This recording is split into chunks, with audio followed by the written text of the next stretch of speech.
Good morning, everyone. Good morning. We are going to get started and keep this train moving on time today. I'm Rick Adey, General Manager of the Statler Hotel, and on behalf of our staff, wanted to welcome you to the Statler Hotel today. We were honored when Dan Roth asked us to host this one-day conference today. And it's really neat to be with a group of people who are committed to sustainability and not just concerned about being compliant. You know, as I look around this room, you know, I think about how lucky we are to be at Cornell University and also to live in the community that we live in, and the collaboration that we have the opportunity to be engaged in, and I'm sure some of the great discussion we'll have today.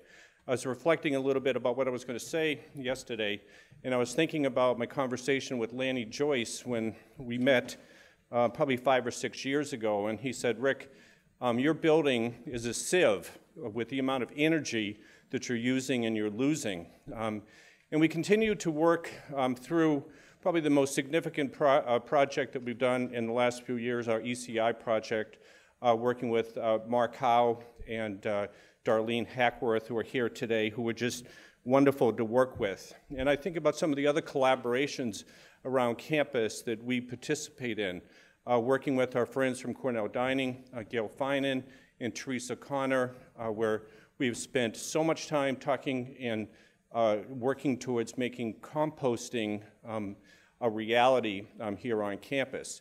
Also in local foods and challenging some of our purveyors to do a much better job with how they bring product to us. Just recently, Gail and I and our purchasing folks met with the Pepsi-Cola people and continue to see what they're doing and how we can do things better and they can do things better.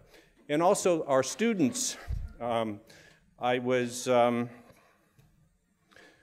3 years ago, I met Kat Lee, and Kat is here this morning. Where's Kat? Kat, just by chance, sat next to me at Cornell Dining's Fall Harvest Dinner. And I realized that Kat had just a huge interest. Kat's a Cal student, and her area of interest is marine biology. We talked about the Isle of Shoals together. I hired Kat. She works in our banquet department. Thank you, Kat. But she has been working tirelessly with our chefs the last few years and our purchasing director, Travis Fergadamo, on sustainable seafood. And that's the talent that we get to be able to harness that resource here at Cornell. So thank you, Kat. We appreciate it very much. I want to also talk about, Friedman Electric is here today, Nick DeSocio. I was hoping that none of you would notice the incandescent lighting in the ballroom today. But we have been working very closely with Friedman, trying to find alternate lighting solutions when we're trying to work with compact fluorescence and LED lighting with a 25-year-old dimmer system. So Nick has been working with us with that, and we're very much appreciated. A little bit about our local community. I want to say again about how lucky we are to be in Tompkins County. So I was taking my trash out this morning, and you realize, everyone who has moved here, you go, what? No, I have to put a trash tag on? How does this work? Very foreign thing. And it was explained to me. It took a while for it to get through to me. And then, so I realized on Monday morning when I took out my recycling, there was 3 bins of recycling, but today my trash went out with one small bag. Which is really neat. Some of you may know that I am the chair of the Tompkins County Tourism Bureau, and when my friends come out of town, I take them to see the recycling center at Tompkins County, because it's like the Disneyland of recycling. It's just such a neat place. So finally, I do want to say that I'm inspired by our staff. We have been incrementally working towards improving sustainability at the Statler Hotel. It's been a journey. It's a journey that we still have a long ways to go. But I was very excited last week when I received a phone call from the New York State Hospitality Tourism Association that the Statler Hotel will win the 2014 award Good Earth Keeping Award for the hotel in the state of New York with the best sustainability efforts. So we're very pleased. So again, a warm welcome. We're honored that you're here today, and I'm going to turn this program over now to Q Wang. Thank you.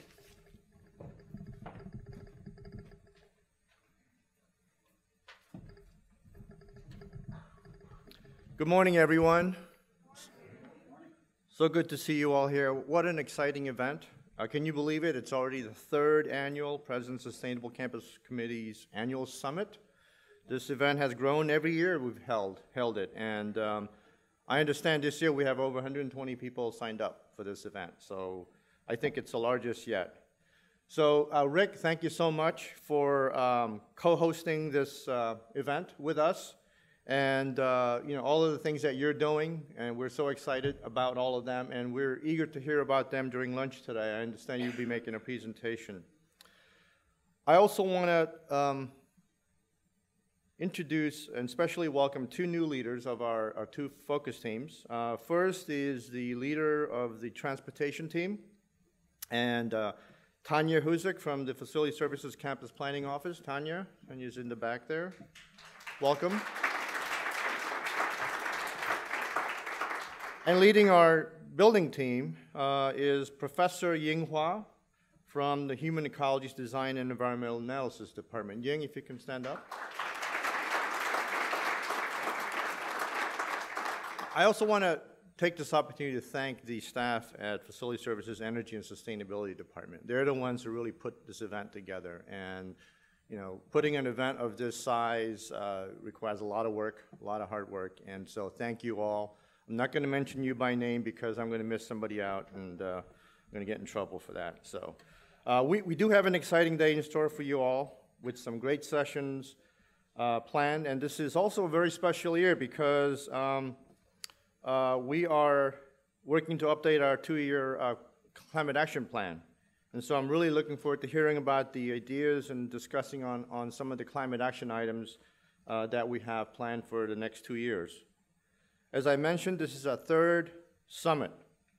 But today, we are so honored that for the first time, President Skorton has decided to join us and kick off this event. So you'll be hearing from him in a little bit. I see President Skorton has arrived. Thank you. Good morning. Good morning, sir.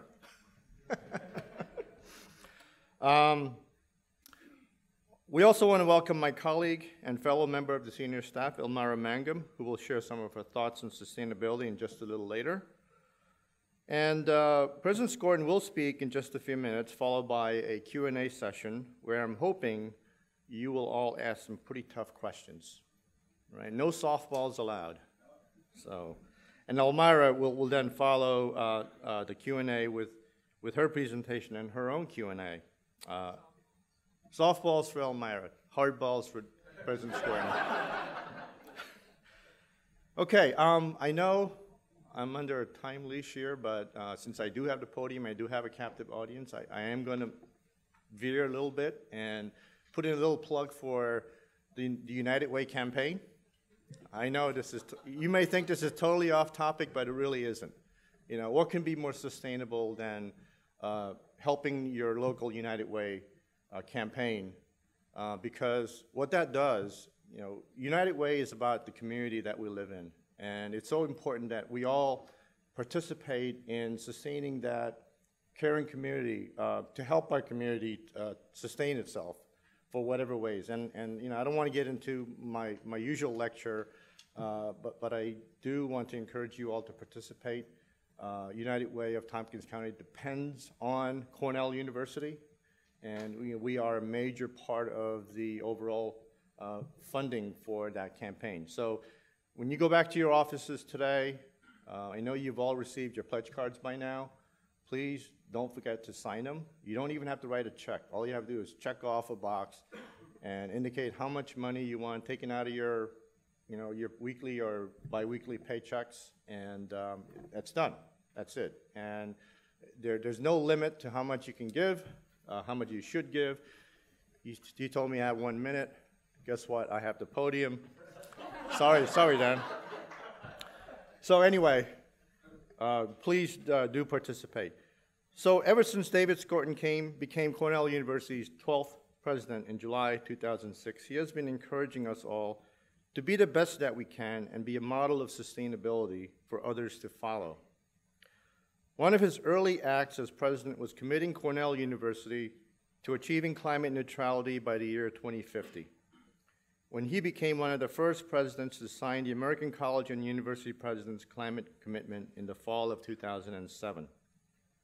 Other significant achievements under President Skorton's leadership include the finding of the Atkinson Center for a Sustainable Future, the elimination of the use of coal on campus in 2011, to become one of the first major research university to make that commitment, the establishment of a $46 million energy conservation initiative that Rick just alluded to, one of the largest commitment implemented by a university administration towards reducing energy use on campus.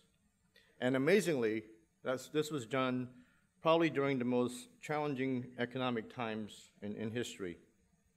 And most recently, the development of the Cornell Tech campus that is striving for a net zero energy first academic building, which will become the largest academic net zero building in the eastern United States if it was built today. So it is no wonder why Cornell is so highly recognized as a leader in sustainability in so many circles, including the recent rankings of Princeton Review, the Sierra Magazine, and the ASHE Gold rating that we received.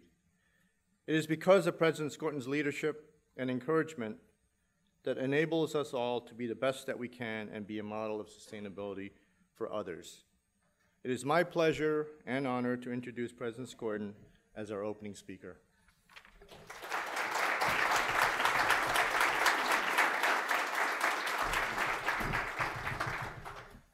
Thanks, Q. It is wonderful to be here. I'm sorry this is the first time of the meetings that you've had that I've been able to be here. And I also want to veer off script just for a moment because I think it's important that Q brought up the United Way. Here's why. All of us have our own opinions about what are the biggest issues in the world right now. I think the two biggest issues in the world are inequalities in society and climate change. I think those are the two biggest challenges we face as a planet. And the United Way is aimed at the first one. And like you didn't know this, most of our neighbors have not experienced a recovery that Wall Street has. And so my wife and I make United Way consistently our biggest emphasis for philanthropy. We obviously have a different capacity because of the generosity of the university and our compensation. But I hope that whatever your means are, you will listen to Q because your neighbors throughout this area need the help just as much now as they did 2 or 3 years ago, and in some cases more. So I appreciate that, Q. I really do. I don't appreciate you telling them to throw hardballs at me and all this. I think it's wimpy of you since you're not even taking any questions. And don't get me started on how wimpy Q is, because like I'll be here for 2 hours. But I will say that for a leader who's always thanking everybody else, we should thank Q for his leadership.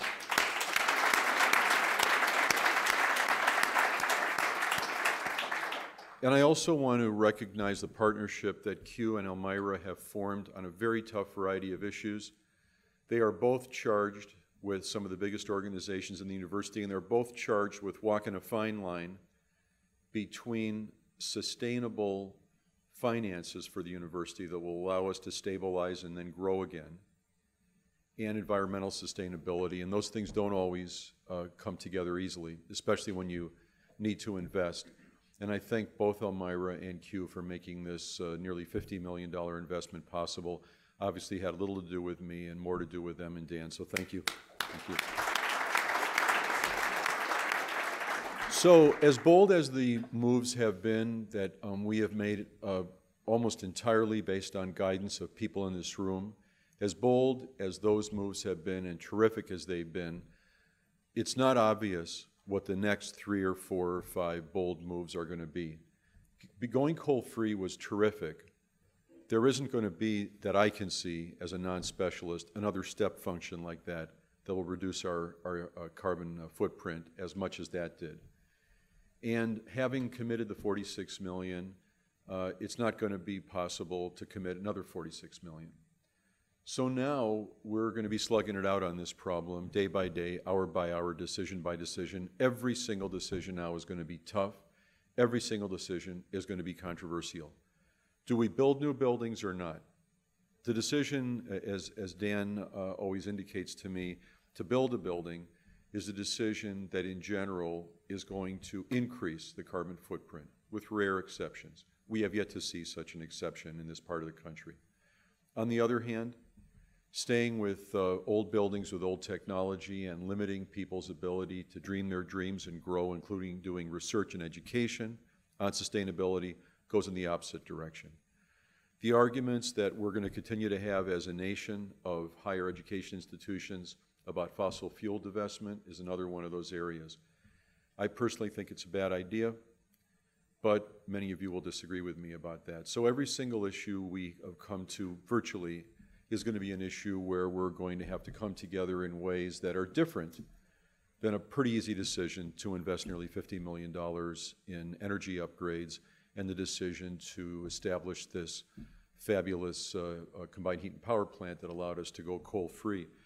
So buckle up, as they say, and hang on tight, because we're really going to have to do the hard stuff now. Every single question is going to be a hardball question, and so that's going to be it. I have some statistics and quotes here, but because of my schedule and I got started late, what I think I'm going to do is just give you a couple of comments from the heart and then go right into the Q&A because of my schedule and your schedule. I do want to help Q to understand that when the Sierra Club ranked us 5th among the nation's coolest schools, Q wasn't sure whether they meant cool in the sense of like hip and up to date, or cool in the sense of like climate change. And the answer, Q, is yes. That's the answer. Both. Try to help Q. He's of the other generation. He needs help in these regards. A couple things I do want to mention, though, from these notes that I took. I want to congratulate CALS for many things that CALS does in a leadership position, not the least of which is the work with the Atkinson Center that many of the CALS leaders are involved in, but for establishing such an orientation as a college. And you know, university-wide initiatives are sometimes substantive, like the 46 million and like the heat and power plant. Many other ones are symbolic leadership sort of statements, like me signing something on your behalf and on the behalf of the generations that are going to follow. Even the youngest people here will no longer be as active by the time we get to our commitment date. And so in terms of colleges picking up the mantle of symbolism and doing something concrete, I want to thank those of you who have attachments and have worked with CALS in this regard, and I hope that we can do a lot more together. The last thing I want to mention before I open this up is that we spend a lot of time on the campus congratulating each other, which we should, and thanking each other, which we should, emphasizing the role of faculty and the role of student activist leadership, which we should. But I want to take a moment to recognize the work of the staff of Cornell University. I know Q will agree with me when I say that, for example, the idea of the heat and power plant was at least as much a staff initiative and staff creativity as student or faculty. And so to the staff of Cornell University, for all the things that you have done, you will continue to do, you have my thanks and my applause. So I appreciate very much the chance to be here. I'm sorry, Q, to go so wildly off script. Thanks for all the work you put in putting those remarks together that I'm not giving.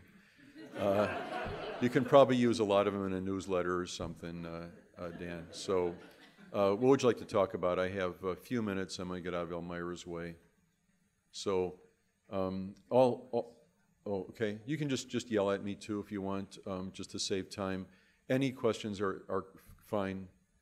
What I do for a living is try to maneuver around hard questions. So anything you want to talk about. And remember, I'm a licensed physician in the state of New York, so if you have any personal issues you want to bring up, we can try to deal with them too. And I know many of you, and you do have personal issues, I will say that. You sure do. I do anyway. Come on. Yeah, please, please. I'm Allison Chowdhury. John, I just joined Cornell 2 months ago with the Institute for Climate Change and Agriculture. Oh, congratulations. We're just talking about that. That's terrific. Welcome. I'm coming from the Cornell Cooperative Extension System, and I would, you don't have to answer this now, but I think CCE is the face of Cornell out in the community, and many of the buildings are very energy inefficient, Yep. run down, and I would like to know if some of the sustainability efforts here could be brought to Cooperative Extension Association with really an effort to help them become more sustainable. So welcome to Cornell, and welcome to higher education, where the backlog of deferred maintenance is a mountain. We have had an appetite for new buildings in higher education, not just on this campus, but I mean throughout the country. Whether you're a progressive or a fiscal conservative and still trying to figure out the election results from yesterday, whatever it is, I will tell you that as a community in higher ed, we have tended to be hungry for new, shiny, gorgeous buildings and not maintain the buildings that we have. And I would be disingenuous in the extreme if I told you that we're going to go out and start fixing up the buildings all over the state. It's not going to happen right now. It is important to have a plan for deferred maintenance. Q and Elmira and a handful of other leaders have a group together. Q, I forgot who all is on it, but I know that there's a robust group looking at a way forward, and hopefully you and I will get to know each other. I think it's always important for me to be honest with everybody. We have stressed the university so much to get to a balanced budget, reduce the staff workforce by a variety of mechanisms and so on. I'm loath to do any more staff reductions. I'm very concerned about the overall number of hands on deck to do a workload that's not going down, it's going up if anything. And the money would have to come, new money would have to come out of the people part of the university, which is most of the expenditures that most people-intensive organizations have. So this is a big, big problem. It's a problem on campus.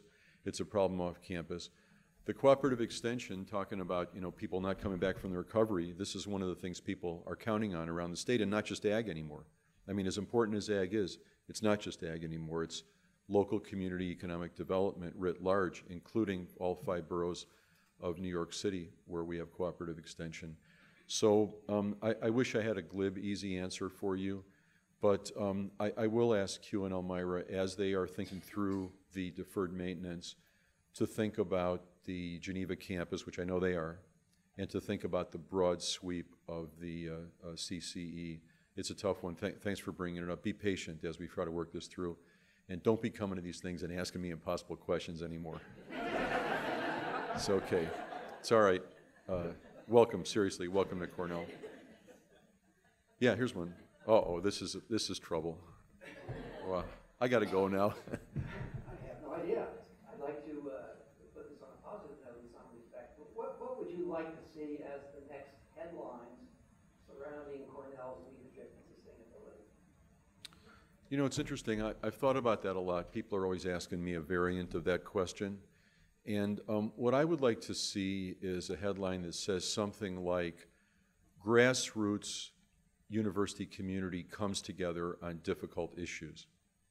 Because as I mentioned, these bold, headline-grabbing, fabulous things like the coal-free and the 46 million I'm unbelievably proud of them, but that's like yesterday's news now. And so slugging it out, going forward, a lot of it is going to require us coming together as people who just don't line up on certain issues. And there's a whole bunch of them. And so if we, not just on this issue, but in general, as we deal with tough issues, you got to bring people together somehow. And there's a certain amount you can do from the bully pulpit. You can't pound on the table. You have to invite people to come together. And if we look back on this era a few years from now, and they said, rank and file students, faculty, and staff, activists, progressives, reactionaries, whatever, all came together to figure out how to move forward on this, that would be the biggest contribution that we could make, because all you have to do is, go to Washington, D.C. these days, and you see that the lack of that sort of willingness to talk is what's holding up the progress. And I just hope that we don't bump into that, in tiny, gentle ways on this campus as we deal with these issues. So that would be the sort of a headline. And that'll be a headline that won't feature me, and with respect, won't feature Q or Elmira or other vice presidents. It'll feature, as Ken Fox would say, all y'all. Ken Fox is sort of talks funny, and you have to check that out when you talk to him. But in case you don't know that, y'all is singular, and all y'all is plural. And check it out. Check it out. You'll see. Yeah, please. Teresa O'Connor, team. Many of us in this room have talked about the initial initiatives of transportation costs in addition to heating and cooling, energy, commuting costs, et cetera. But I'm always curious about giant tractor trailers coming onto campus, often regularly with crumbling roads, and their carbon footprint. And if there's anything in the future, I know we're all overworked already, but anything in the future to look at our carbon consumption from delivery in a very inefficient way from the supply chain. You know that in past years, when Q and I have talked about many, many issues, he's brought up the supply chain writ large, including everything from how our subcontractors and vendors do what they do to these kind of issues. And I'm going to defer to Q to answer you that later. To be honest, I always want to tell you when I don't know. I don't actually know what our status is in that thinking now. As you understand, there's only so many things you can do to control how different people do things that are contractors of yours, but there are ways that we can affect that. For example, on a different subject, some of the things that we've done with apparel manufacturers in terms of sweatshop issues have shown at least the symbolic strength of universities, and Cornell's been, thanks to student activism, have been leaders, COLA and other student groups have been leaders in exerting that symbolic leadership. But in terms of actually changing the vehicles that are used, the logistics of the supply chain, the only thing that I know about that we're doing, it's not construction related, but the only thing I know that we're doing that is having an effect on that is the very significant push through student and academic services to increase local food consumption. And recently we worked with Cornell Cooperative Extension, which was mentioned, and CALS to develop a program that Governor Cuomo announced linking New York City restaurant owners with upstate producers, ag producers, to try to increase local food consumption. That's a very gentle, indirect way of getting at what you're talking about, but it is at least in the right direction. So sorry I can't give you a more intelligent answer, but hopefully Q will think about that as well. Maybe I'll take one more because I have to get to the airport. Please. So you say climate change is one of the two biggest issues For me.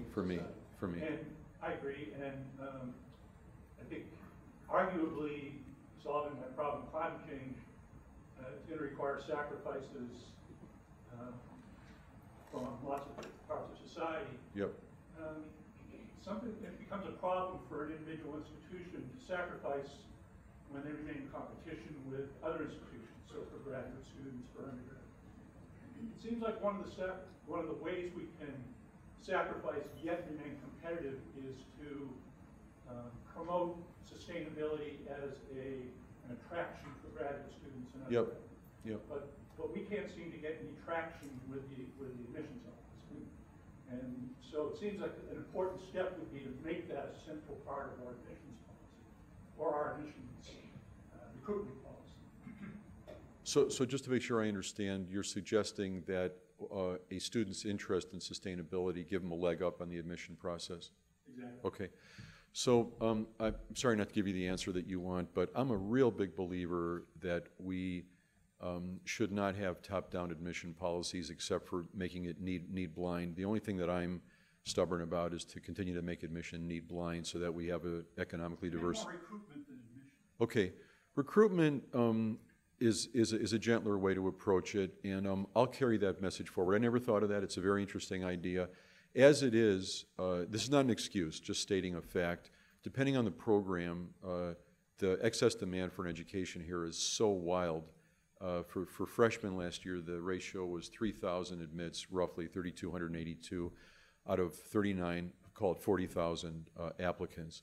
It varies a lot by program. I know that I know of at least one program where there's a 94% rejection rate, undergraduate program. And so the many factors that are brought in, why not consider thinking about this as a recruitment strategy? I'll take that to the people who are thinking about this broadly. I promise you I'll do that. And in fact, in order to actually make it happen, because of my age, I will write it down. By the way, Q mentioned the tech campus. This is why we got the tech campus, because the leader is so high tech, you know. So, hang on, I will not forget this if I write it down, and I will talk to Vice Provost Newth about this when I'm back. I'm just going to be gone for 24 hours. So thanks a lot. Q and everybody, thanks for what you're doing. It's unbelievable. Do think about things that we could do in answer to our colleague's question to come together on these issues where at first blush we don't agree. The best thing we can do is start tackling these potentially divisive issues, you know, as soon as possible so that we can really make intellectual progress together. Thanks for what you're doing. Have a great meeting.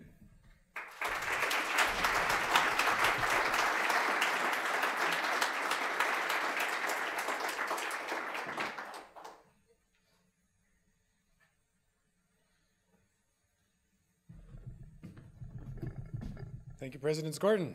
He's already out the door. Okay. So, welcome again. Dan Roth from the Campus Sustainability Office and Facility Services. And I'll just be up here briefly to introduce our next speaker, Elmira Mangum. Dr. Elmira Mangum assumed the position of Vice President for Budget and Planning in 2010. She serves as the Senior Administrator responsible for managing Cornell's resources in the annual operating and capital budgeting processes. She's a seasoned administrator with more than 25 years of experience in executive higher education. She's held various positions at the University of Buffalo from 1984 to 2001. She served in the roles of Assistant Dean, Associate Provost for Resource Management, and Vice Provost. For 9 years, she served at the University of North Carolina, Chapel Hill, leaving as Senior Associate Provost in 2010 to come to Cornell as Vice President here. Dr. Mangum also holds a faculty appointment in the Johnson School here at Cornell, and I promised her I would keep it short. So thank you, Elmira, and let's give her a round of applause. Just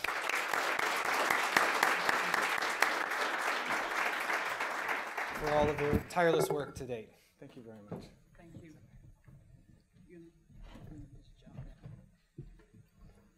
Good morning, everyone. Thank you for this opportunity to share with you some thoughts about sustainability and the work that my office Division of Budget and Planning does in support of your initiative and of your actions across the campus. It is indeed an honor to be invited here because sometimes you think that divisions such as mine that deal with policy, with budgets and resource allocation, analysis, and things of that nature may not be directly involved in sustainability. But my point today is to share with you ways that we support your efforts and that we continue to try and establish foundations for decisions that are being made that will help sustain this campus in the future. We do understand the impact that our decisions and that our behaviors have on sustaining the climate, and supporting your climate action plan as well as sustaining the campus for the future.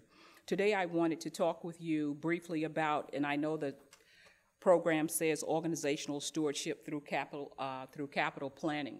Capital planning affects us in a lot of ways, and our resources and our activities also, as they come to bear on capital planning, takes the form of a lot of policies and guidelines in the distribution of our work in the division.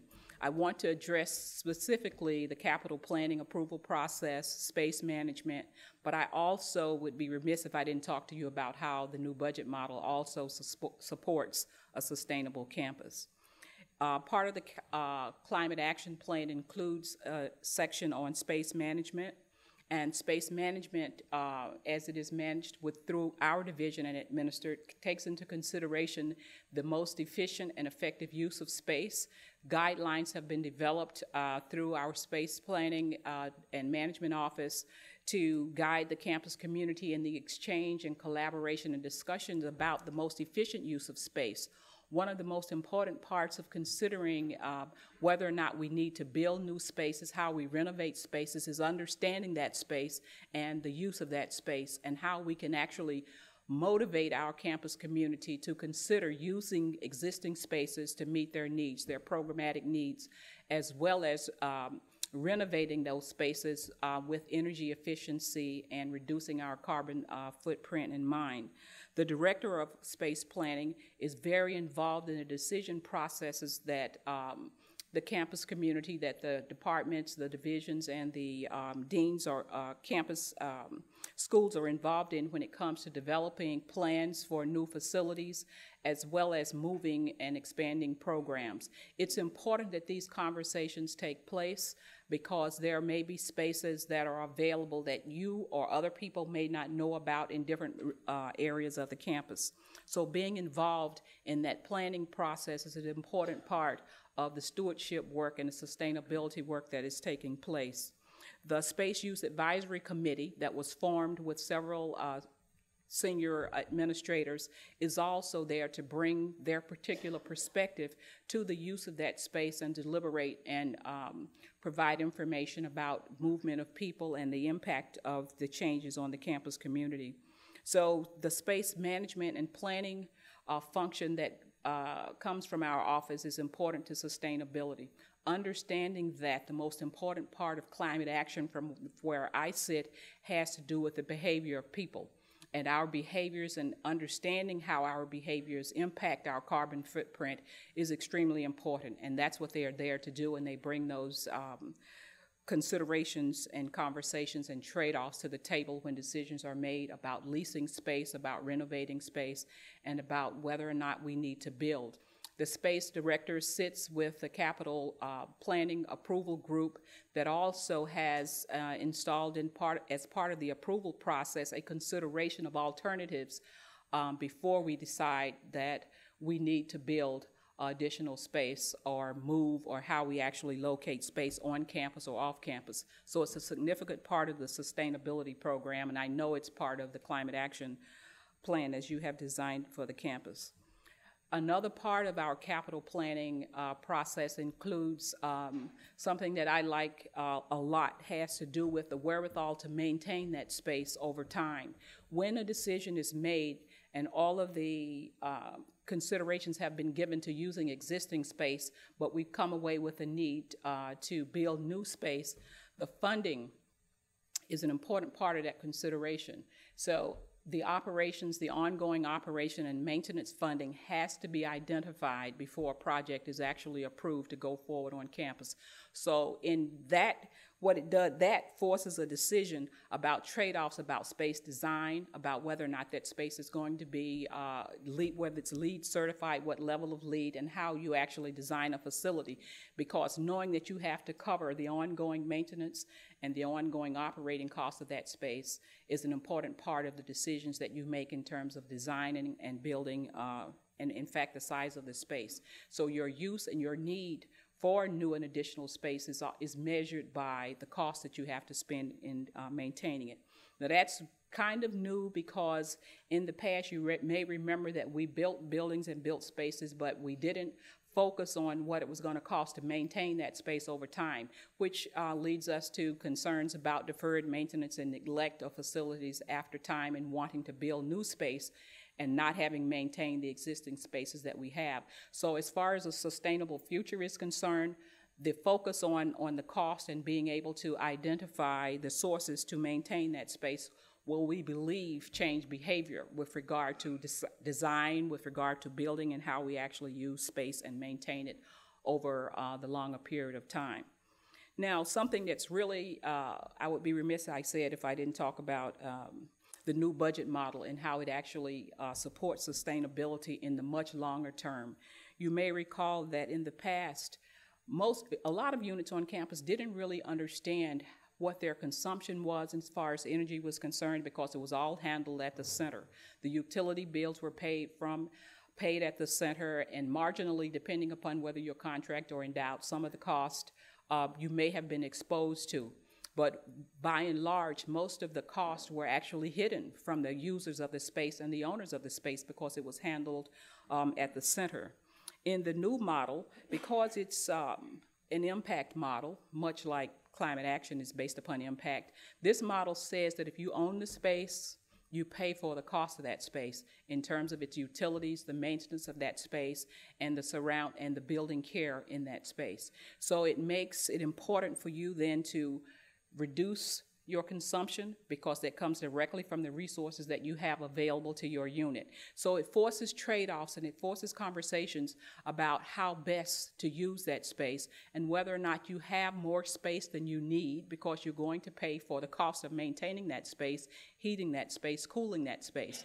And that's an important part of being a good steward over the space that you have. So when Space Committee approaches you about vacant spaces that some other unit on campus may need, you might have a different thought about whether or not you want to share that space and by providing it to someone else to meet an existing need based upon your program expansion or your program retraction. So the budget model then, I think, is a behavioral model, it's an impact model, and costs are actually following the use of services, and in particular, building costs, the utilities are paid by those that actually occupy the particular facility. So those are kind of my opening remarks. I'd be happy to take questions regarding how we are actually incentivizing it through our policies and the procedures that we develop on campus.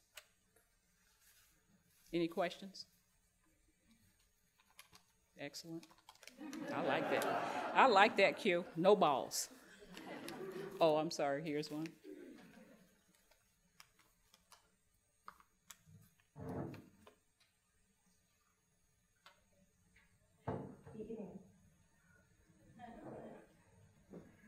Good morning, Dr. Meyer. I work in facilities engineering, and so a lot of times I'm stuck within the facilities world, but I think it's really important what you're saying about fiscal responsibility and changing behaviors through some of the policies that your office makes. In your opinion, can you foresee or see any kind of policy that would enable the campus to share the burden of climate change in a financial way? Is there something that either your office has been thinking about or you've come across that you think would be a fair way to distribute the cost of this climate change to everybody in the community? We actually, through the new budget model, the campus is actually sharing in the distribution of the cost for utilities, maintenance, and certainly when it comes to that long-term deferred maintenance backlog that we have that we all need to address. What the model does is by assigning ownership to a particular facility, the academic community pays for their own costs and their footprint.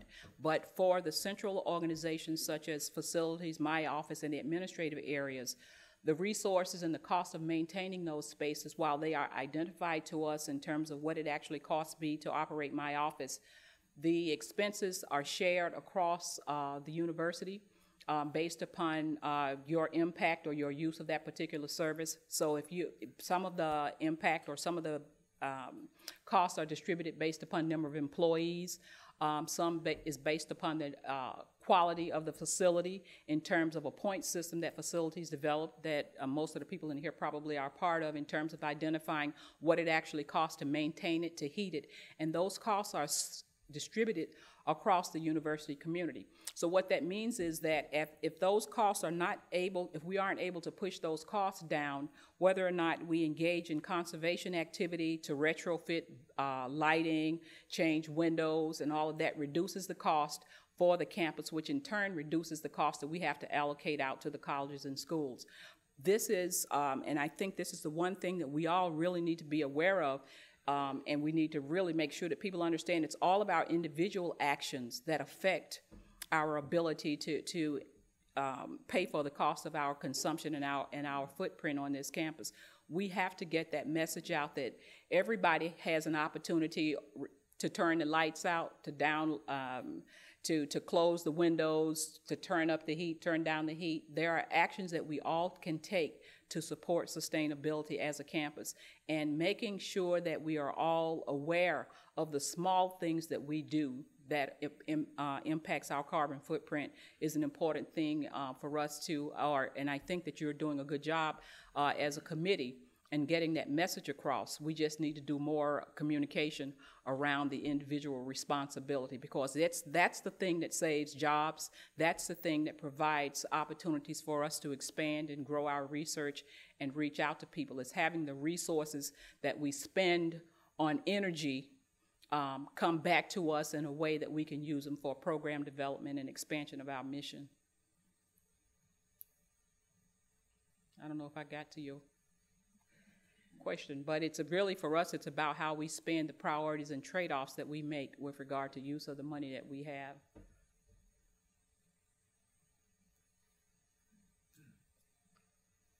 Yes, sir. Good morning, I'm Francis from Civil and Environmental Engineering. Thanks for your presentation. This is kind of a follow-up question. So, who decides the financial input on making upgrades, let's say to a facility? Is that decided by your office, or does the actual occupants of the facility have some input on that, and do they obtain funding for those kinds of upgrades? Oh, great question.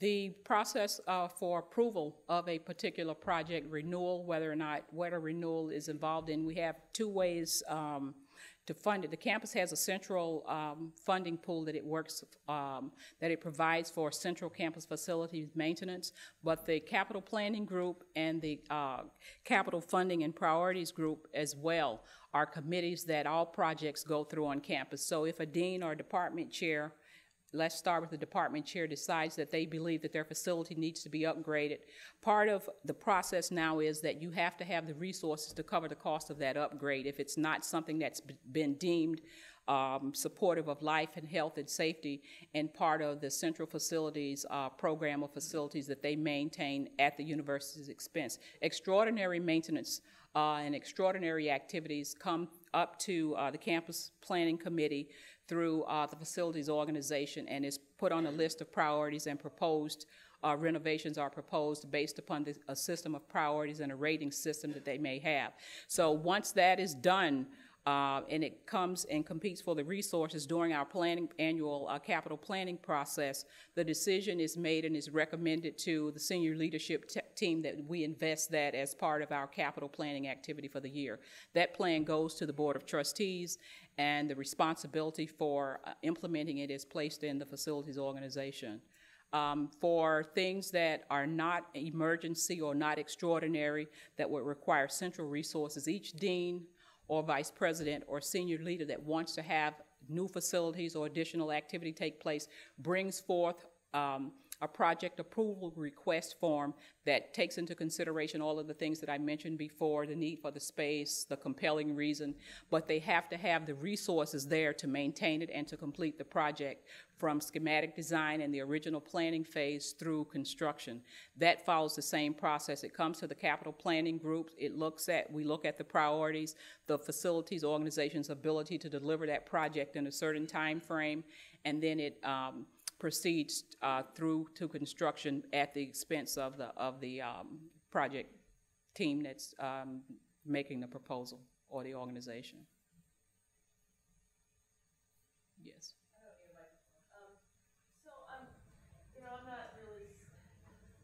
I'm not really savvy about the budgeting process, but I just wanted to talk about a hypothetical thing and your ideas about incentivizing.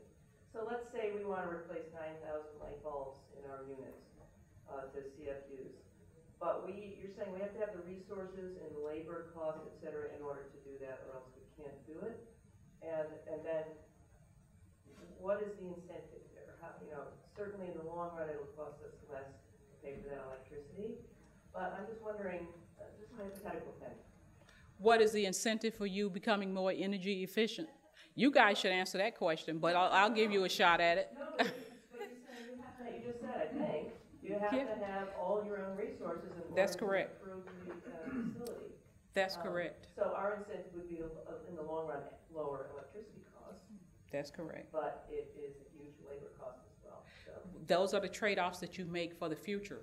Your investment today, one of the things that we learned from the conservation initiative and the energy, the program that has been designed, is that there may not be an immediate return. The returns that we're talking about are for a sustainable future. So the cost, you do have to make sacrifices in the moment, in the time that you change out all those light bulbs, so that you can save those resources going forward. So you do make trade-offs. That's the kind of thing I think the president was referring to. In making decisions to pursue energy efficiency, we make trade-offs today to sustain ourselves in the future. And there's no way around that. The trade-offs have to be made, and each unit and the campus as a whole makes decisions and determinations every day about how we are going to proceed with that.